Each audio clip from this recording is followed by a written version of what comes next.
but working in the cooks. Fijian, working in the cooks. Right. Yes, I think we saw her quite happy at the conference. Yes. Tahiti's a long way from Fiji. Yeah, Aki didn't make it to the conference. She was stuck with visa problems. Was she? Oh, well, there you go. Yeah. And how are you, Mr. Fox? Very good, sir. Thank you. Very good. What time do you want to start, Margaret? How many have we got? Okay, we might as well pretty well start, I think, thanks, David. Judy's coming on, and then there'd be lots. Who else have you got there? Is everyone there that you need? Lyndall's here as well. She's just watching it on the TV, but she wouldn't. Okay, right. Well,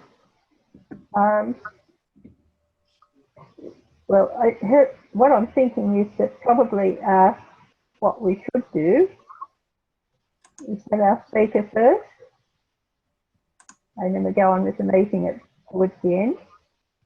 Well, we've got Beth is bringing Claire online as well. So Claire was going to be the main speaker, and then Ake was just going to wrap up the 2 weeks.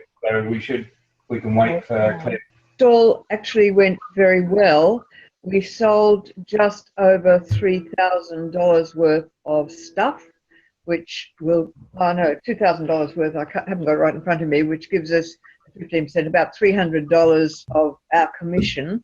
But the bad news is that we sent all the stuff back last week, packed up in a very nice box and a tube. And today I got an email from RDU saying, well, that's terrific, except you say there were a whole lot of credit card forms and they're not there. The box was split open. A bag of badges was missing and there are no credit card forms, which is very disturbing because it was well packed. We actually restrapped the box. They were within a folder and she said there's nothing in the folder. There's no credit card forms in the folder. So it actually sounds to me as though that box was deliberately broken open and the credit card stuff sort of stolen because seriously, the box was well packed. We restrapped it ourselves. So tomorrow I have to go to Australia Post. That was after I saw you this afternoon, Margaret. Tomorrow I'll have to go to Australia Post and just see if there's anything they know about this.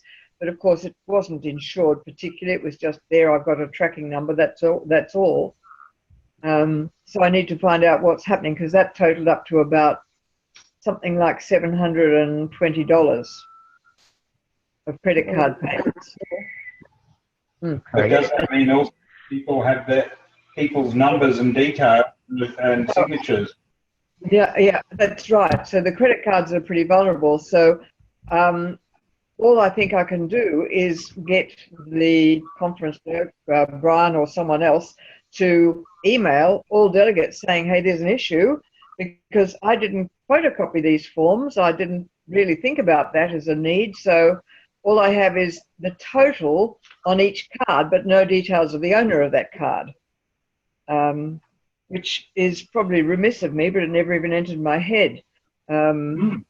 So that's a bit tricky, actually, because either we or IDU are $700 short right now. And one thing that had to go to Rosemary Everett, I remember, she paid for, but it was to be sent up to her, and I can remember what it was. But, you know, if the credit card hasn't been taken, then it's a bit of a problem, you know.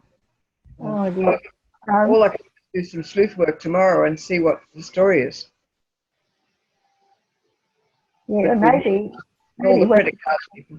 Yeah, maybe what you could do is to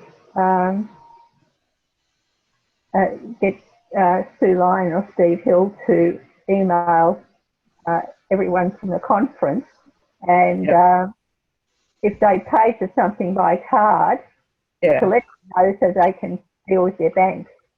Yeah. Yes, I'll certainly tell them all to check their credit cards. And maybe put a hold on them, but it would have got there. Well, I guess I think he implied that it had got to RDU yesterday, maybe, which would be about right for Australia Post to take the best part of a week to get there, I imagine. So, yeah, that's all I can do is try to protect those credit card owners and get them to advise what they bought and therefore what they're willing to pay for, if you like. That's all I can do. Yeah. Yeah. That's the only way we could manage that. The other thing that may be worth suggesting is that RDU, in the future, you can buy a little dongle that is about 2 inches square, that is a mini mobile phone, and you swipe a card through that or tap the card on that, and they should do that, and that way it gets charged as soon as we take it, and we don't have to worry about paper forms. Yeah, I couldn't agree more, Ross. It's the most primitive system, even worse than last year, where at least they had a swipey gadget, which is something, because we would have a copy of that swipey thingo. But, you know, just crazy stuff, really. So I guess we're liable or responsible in some way, but I'm buggered if I know what we could have done, apart from photocopy them, which is not a legal idea anyway. Yeah. Yeah. Well, I'll let you know what happens there. At least if the people who purchase things can check their credit cards and their statements and see whether the amounts have actually been deducted. And Well, they need to at least stop them for the time being and just see what happens. Yeah. And they may get the money back that way. Yeah. Nothing can be deducted because it can only go through the RDU computer.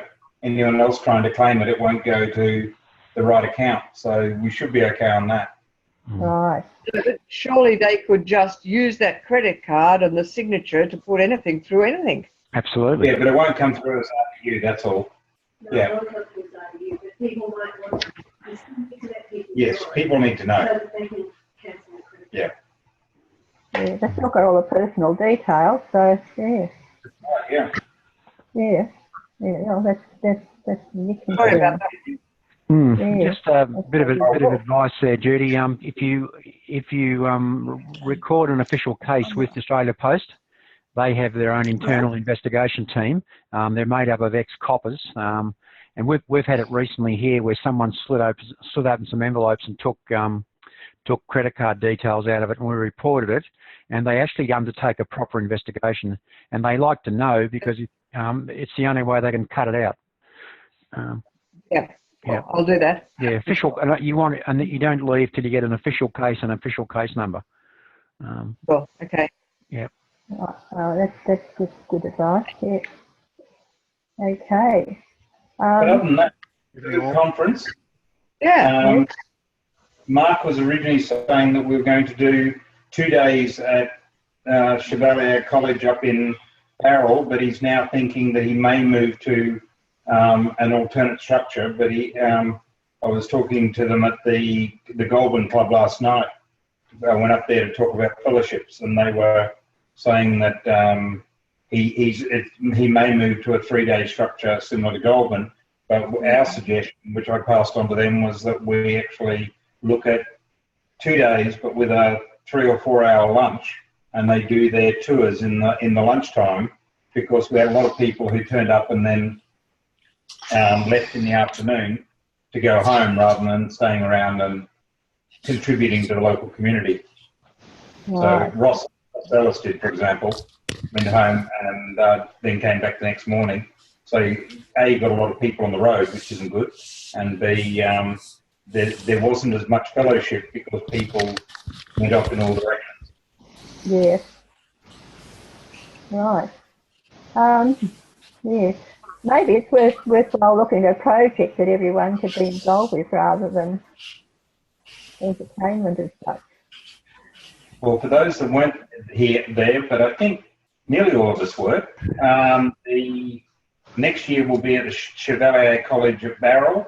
It's on the weekend in October, which apparently is the 6th, 7th, sorry, it's on the normal weekend, the 6th, 7th and 8th of October, which is for us a long weekend, because apparently they're moving Family Day into October, was what they're saying, because the 1st of October will be the state holiday.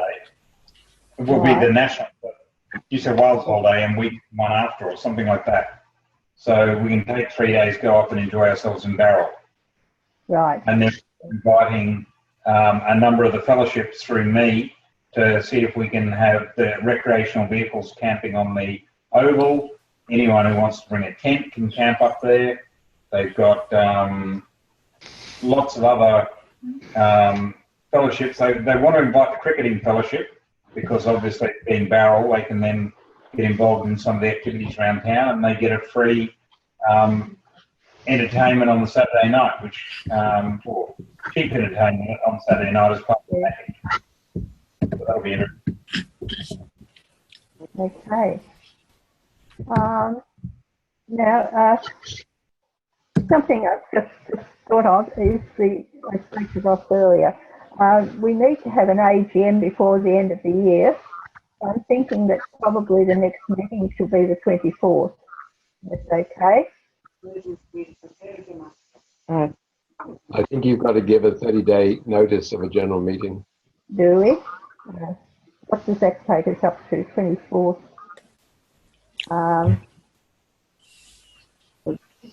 We might take it away with this one in December. December, yeah. That'll take us up to, just hold on a minute.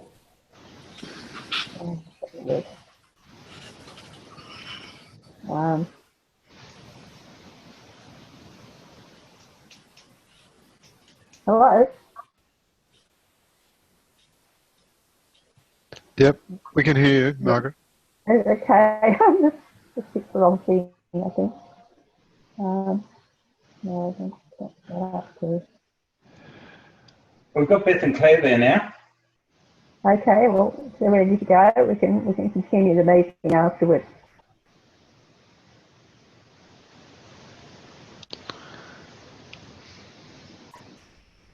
Beth, you weren't here a bit earlier, but we were just saying that we said tonight we'd do an introduction to VTT, and so if you want to start off, Beth, and then introduce Claire, and then Ake can finish off, or Beth can start, Ake can give her feelings on the VTT, and Claire can finish off.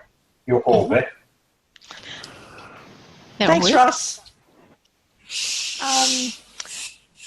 So the vocational training team, this is our district has committed to do 3 years of vocational training leadership development for midwives in the Pacific. This is the 2nd year, and this year we have 9 midwives that have just completed their short course today, and the graduation is tomorrow. We're sort of I'm already thinking about next year and how we might do it differently or better or whatever. It's a huge commitment, and it's a great.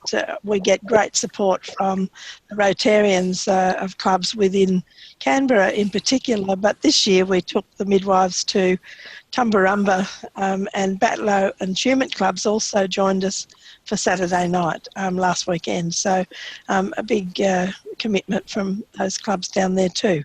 So over to Aki.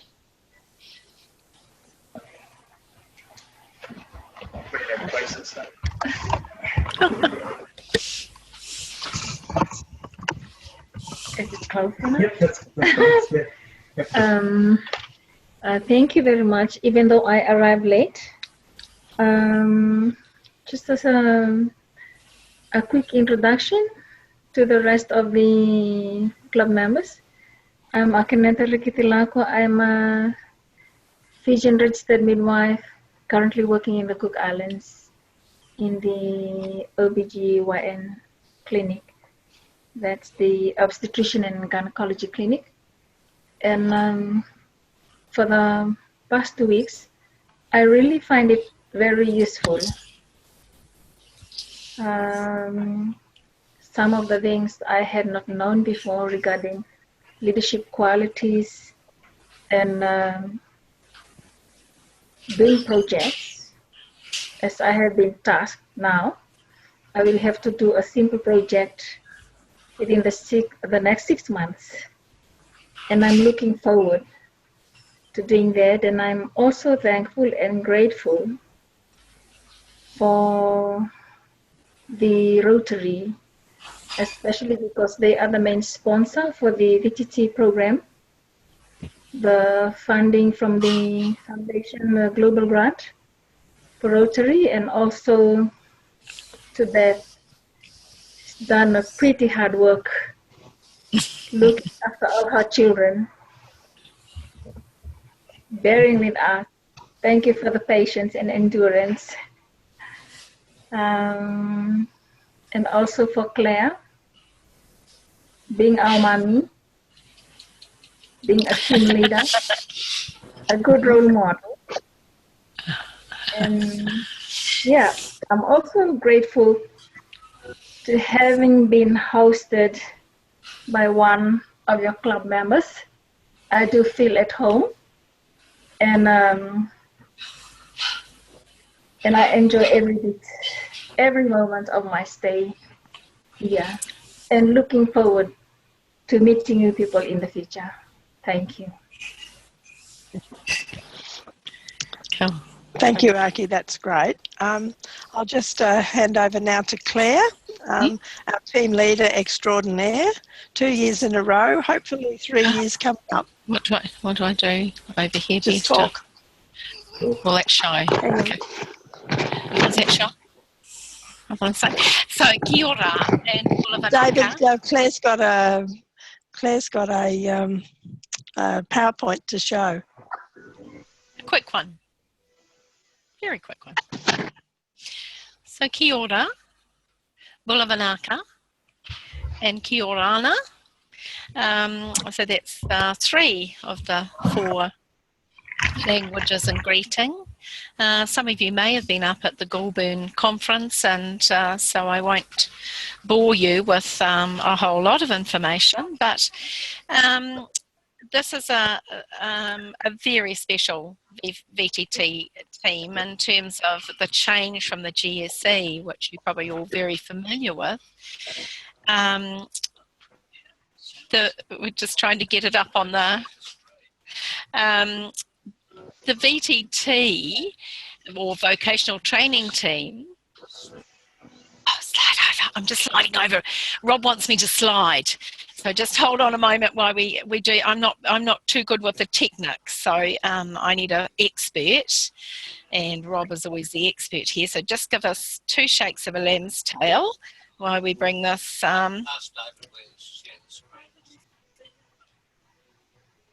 We mightn't be able to share the screen. You might not be able to see all these lovely things. The white basket. Where's the white basket? Just click on share. Oh, okay. Share VTT. Is that VTT? Share screen. Can you see that? Yeah, we've got it. Oh, lovely. Okay. So I'll go through it quite quickly because I know you've got a meeting to continue with. So yes, so the GSC was the old style of group study exchange where team members from a multitude of different faculties went off with a team, usually a Rotarian GSC leader, and went off somewhere around the world and studied particular focuses to their work.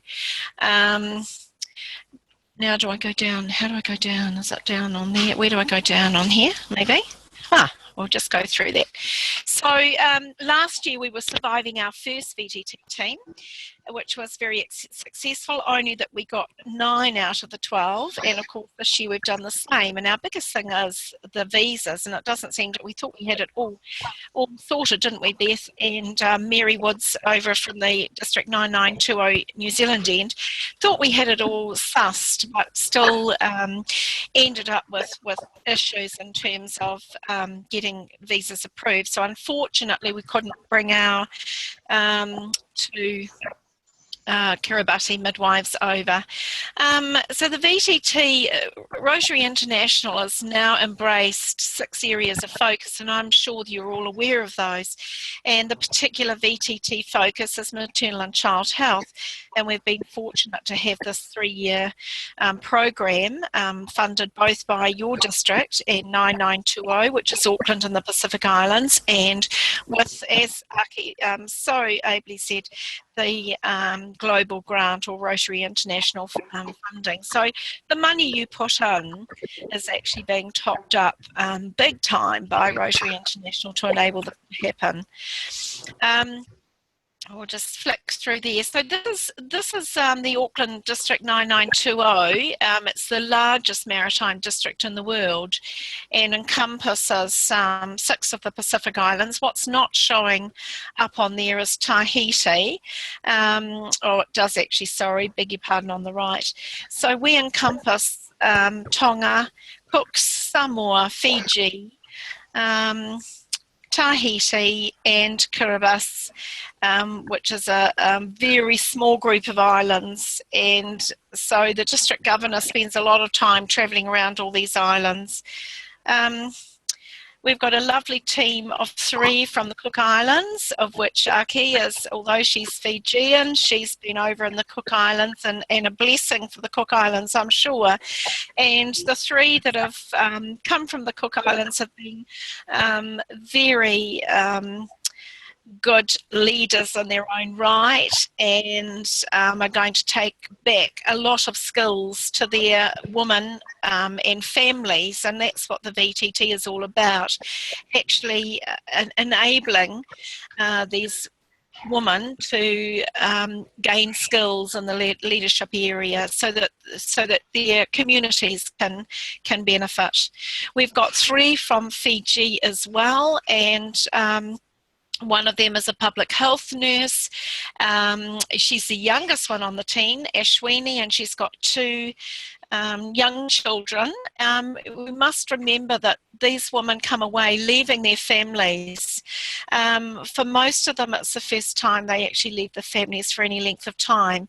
So this is quite a huge ask for them. It's an honour for them to be selected, but it is a huge ask for them to come away and leave their families. And also sometimes they're the income earner.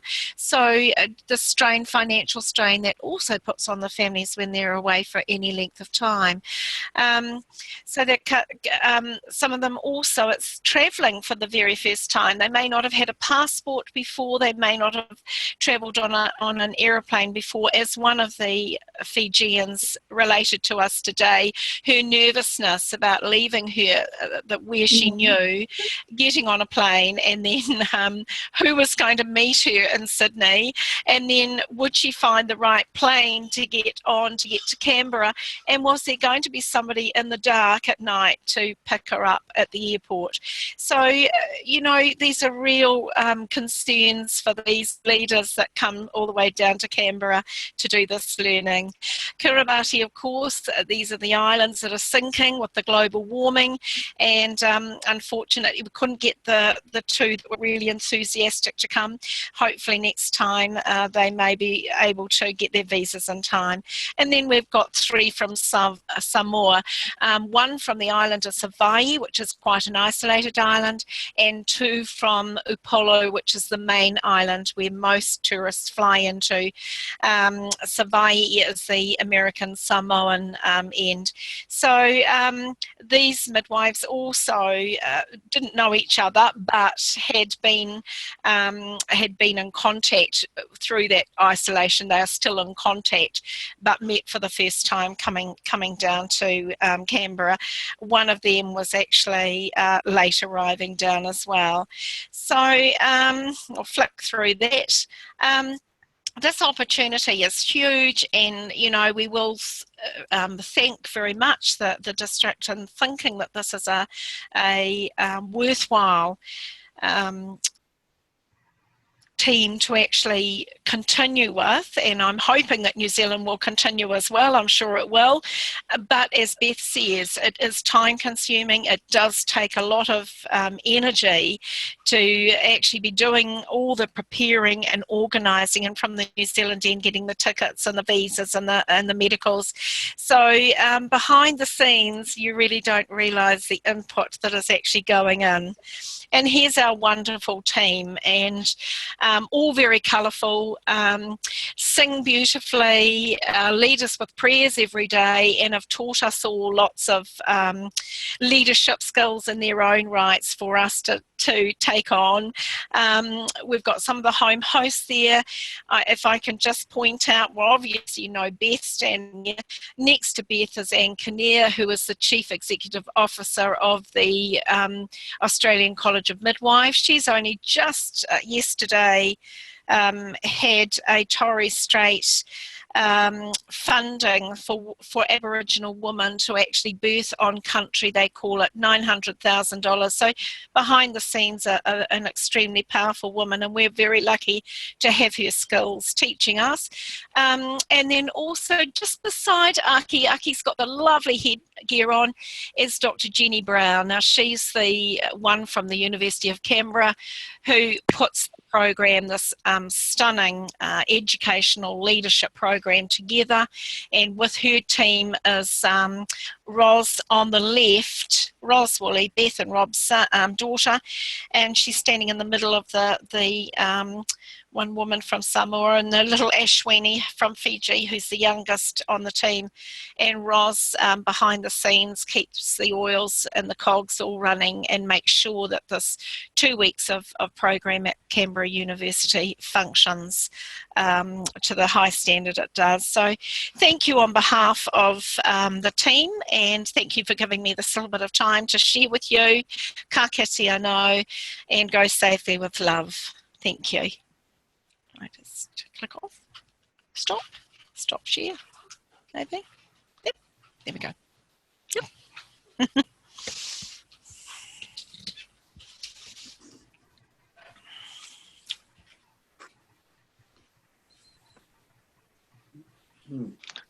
Thanks, Claire. Over to the club members. Does anybody have a question? Oh.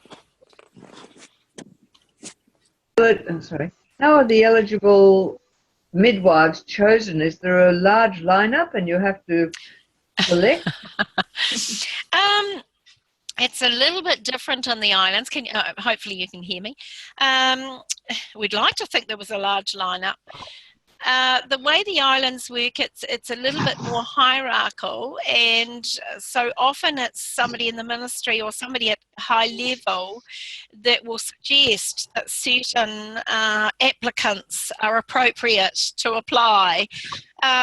So this can sometimes cause, as we were hearing today from some of the team members, they often are selected as being appropriate from where they are in the professional ladder, not necessarily because they're showing skills that really we would like to engender. And I think most health professionals have got leadership skills, but in these island countries we want to engender those skills so that they actually help in their environment, work environment, but also in the community. If you can get the communities healthier, then the workplace will also be healthier. So we often don't have a lot to come and go on. They will just put a selection of names, and we have criteria from the Rotary Foundation as to what the team members should have in terms of qualifications, and usually it's midwifery, but sometimes we do get the public health nurses coming in as well. But we do go through and make sure they are appropriate to receive the okay to be an applicant. And are there literally dozens, or it's? No, I wouldn't say dozens. We started off with 14 applicants this year, but a number of those applicants didn't have midwifery, and so in the first tranche we knocked them out, but then had rethinking of a couple of them that were sort of borderline in terms of the benefit to their workplace. And so we've ended up with 9. And we would have had 11. One male midwife took no action after he dropped out very early. And then we would have had the 2 from Kiribati except for visas. So we would have had 11. Good size to the group anyway, isn't it? Yes, it is, yes. Lovely size group. You wouldn't much. There are only 27 midwives in the Cook Islands, so it's not big numbers that are necessarily over there. Yeah.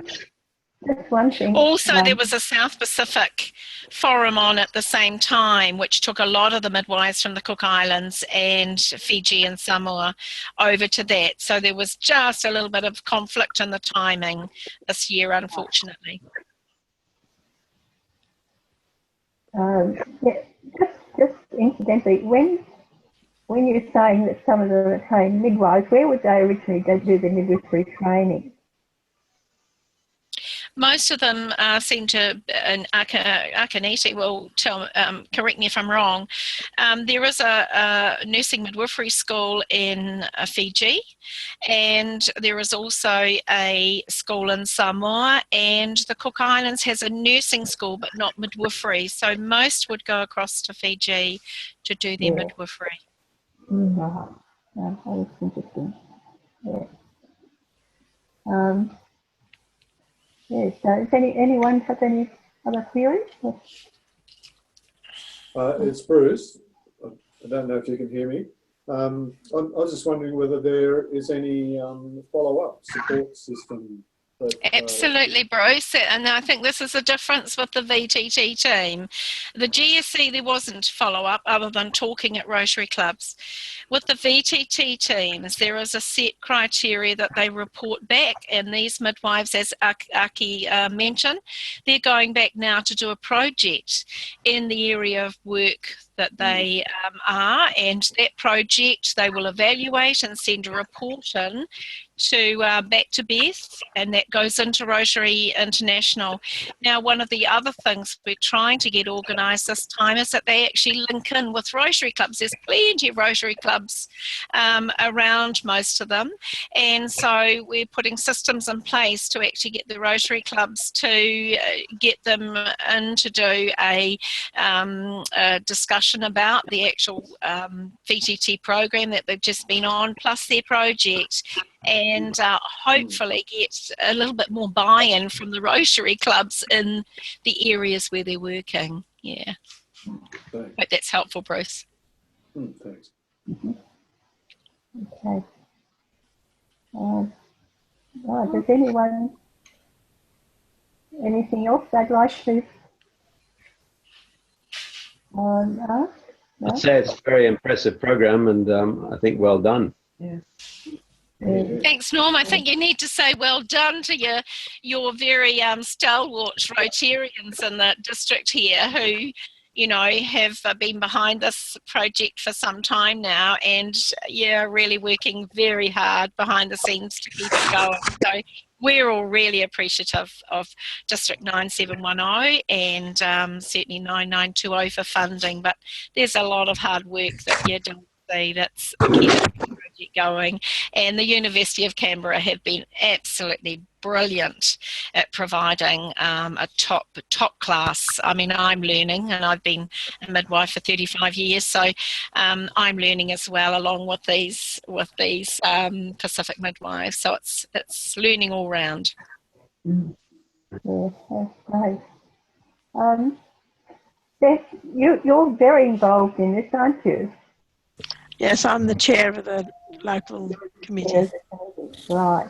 Yes. So, it's probably one of the best, or one of the many good projects I've heard of with Rotary, because it had such an impact on so many people in the Fijian Islands. I really appreciate it. I used to do midwifery in Papua New Guinea, so Oh, cool, I've Margaret. got an idea of what they might be up against. So it's well done, everybody. Okay. Good. Right, so where do we go from here, people?